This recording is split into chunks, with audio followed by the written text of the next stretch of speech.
leveling up Illuvials. This has been known for a while, but I don't think many people were thinking about it or talking about it.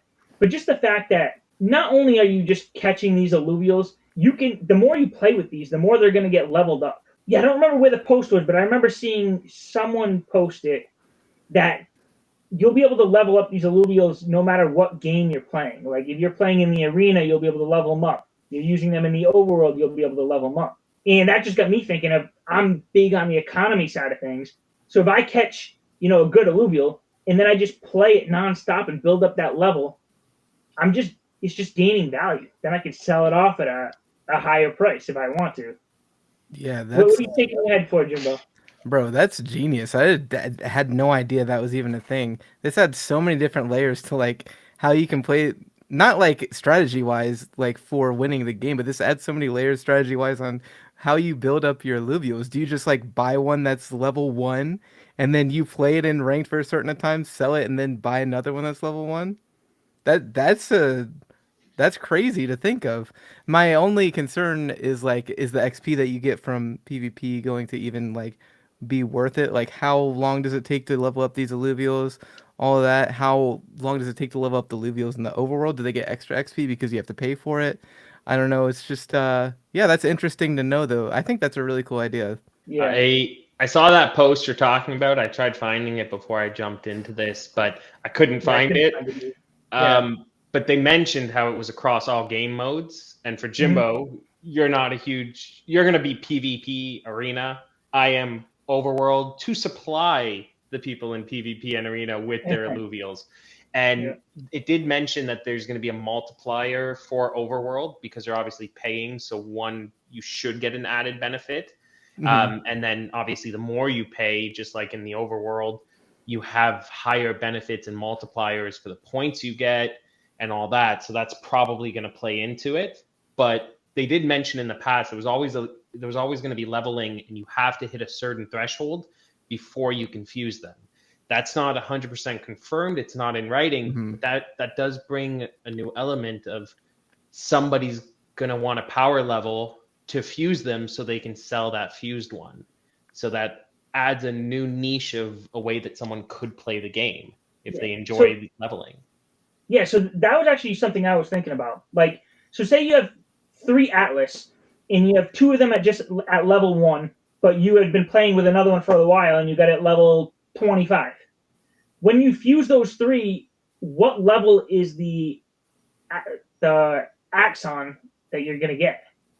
You know what I'm saying? Most other games, they reset it to level 1. So, like, there'll be thresholds. You have to have, like, level 25 characters. Then you like those merge games, and then you merge them into the higher tier 1, but it starts at level 1, and then you have to do it all over again. Yeah. And why this isn't useless for the tier 1s? You're like, why would I train it past there? Because people can still use it in the Leviathan. And the more levels that you get, the higher stats that he's going to have. So it's not completely worthless to just completely ignore leveling the tier 1s as well. Just thought I'd throw that out there in case people were confused.